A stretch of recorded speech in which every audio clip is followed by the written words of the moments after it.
Assalamualaikum warahmatullahi wabarakatuh.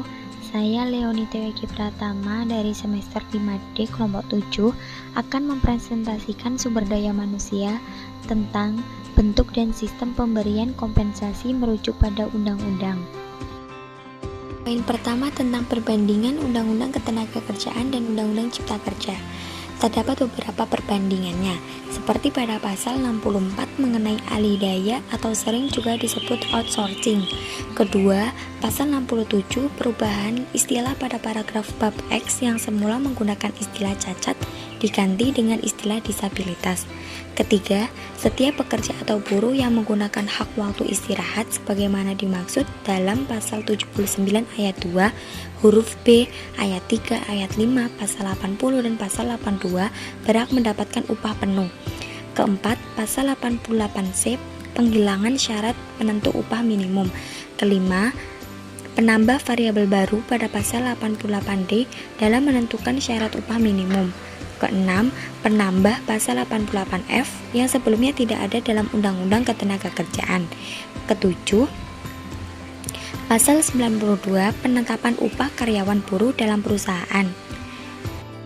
Poin kedua tentang tenaga kerja kontrak di era Undang-Undang Ketenagakerjaan. Dalam tenaga kerja kontrak di Undang-Undang Perlindungan Tenaga Kerja, terdapat beberapa hak dan kewajiban seperti halnya pada pasal 1338 1 KUH Perdata ditegaskan, semua perjanjian yang dibuat secara sah berlaku sebagai undang-undang bagi mereka yang membuatnya. Seperti dalam Undang-Undang Nomor 13 Tahun 2003 tentang Ketenagakerjaan pasal 57 ayat 1 melarang mempekerjaan pekerja kontrak dengan perjanjian secara lisan. Terdapat juga pada pasal 1 angka 30 Undang-Undang Nomor 13 Tahun 2003 tentang Ketenagakerjaan memberikan upah dalam bentuk uang. Ada juga tentang jaminan sosial tenaga kerja yang diatur dalam Undang-Undang Nomor 3 Tahun 1992 tentang Jamostek PP Nomor 14 Tahun 1993 tentang penyelenggaraan Jamostek. Yang terakhir, pada pasal 1 angka 23 Undang-Undang Nomor 13 Tahun 2003 yang berisi mogok kerja atau strike adalah tindakan pekerja atau buruh yang direncanakan dan dilakukan secara bersama-sama untuk menghentikan atau memperlambat pekerjaan. Selanjutnya tentang kewajiban tenaga kerja. Kewajibannya meliputi buruh wajib melakukan pekerjaan yang diperjanjikan menurut kemampuannya dengan sebaik-baiknya. Buruh wajib melakukan pekerjaannya sendiri, buruh wajib menaati peraturan dan tata tertib, dan buruh wajib menurut tata tertib rumah tangga majikan jika tinggal di rumah majikan. Poin selanjutnya tentang tenaga kerja di era Undang-Undang Cipta Kerja. Undang-Undang Cipta Kerja tentang PKWT, alih daya, waktu kerja, dan waktu istirahat, dan pemutusan hubungan kerja tersebut menjelaskan aturan PKWT terbaru yang berlaku sejak diterbitkan pada Februari 2021 menggantikan aturan sebelumnya dengan berbagai hak dan kewajiban di dalamnya. Seperti 1.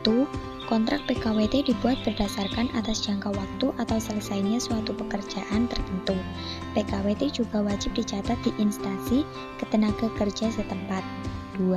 Hanya dapat dibuat untuk pekerjaan tertentu. Pekerjaan yang diperkirakan penyelesaiannya yang tidak terlalu lama, maksimal 5 tahun. 3. Tidak ada masa pencobaan. Dalam hal mensyaratkan percobaan kerja, maka masa percobaan kerja yang diisyaratkan tersebut batal. Demi hukum dan masa kerja tetap dihitung. 4. Pekerja berhak atas uang kompensasi. Pengusaha wajib memberikan kompensasi pada pekerja pada saat berakhirnya PKWT. Poin selanjutnya tentang hak-hak PHK Undang-Undang Perlindungan Kerja dan hak PHK Undang-Undang Cipta Kerja. Hak PHK pada Undang-Undang Perlindungan Kerja, hak setelah PHK dalam Undang-Undang Perlindungan Kerja. Pengusaha tidak bisa begitu saja melakukan PHK tanpa memberikan hak-hak PHK atau kompensasi, yakni sebagaimana tercantum dalam Undang-Undang Nomor 13 Tahun 2003 Pasal 156 ayat 1. Adapun hak PHK pada Undang-Undang Cipta Kerja dan Undang-Undang Cipta Kerja, Hak bagi pekerja yang di PHK dijelaskan bahwa dalam hal terjadi pemutusan hubungan kerja, pengusaha wajib membayar uang pesangon dan uang penghargaan masa kerja dan uang penggantian hak yang seharusnya diterima. Poin yang terakhir tentang hak tunjangan di era Undang-Undang Cipta Kerja harus bekerja 1 tahun sama seperti Undang-Undang Perlindungan Kerja. Macam-macam umumnya untuk jangka waktu 12 bulan bekerja atau juga disebut dengan 1 tahun bekerja pada ketentuan Undang-Undang Cipta Kerja. Namun, perbedaannya dengan Undang-Undang Cipta Kerja tertulis bahwa bagi pekerja atau buruh yang telah mempunyai masa kerja 12 bulan secara terus-menerus atau lebih diberikan sebesar 1 bulan upah. Atau bagi pekerja atau buruh yang mempunyai masa kerja 1 bulan secara terus-menerus tetapi kurang dari 12 bulan diberikan secara proporsional sesuai dengan perhitungannya, atau masa kerja 12 dikali 1 bulan upah.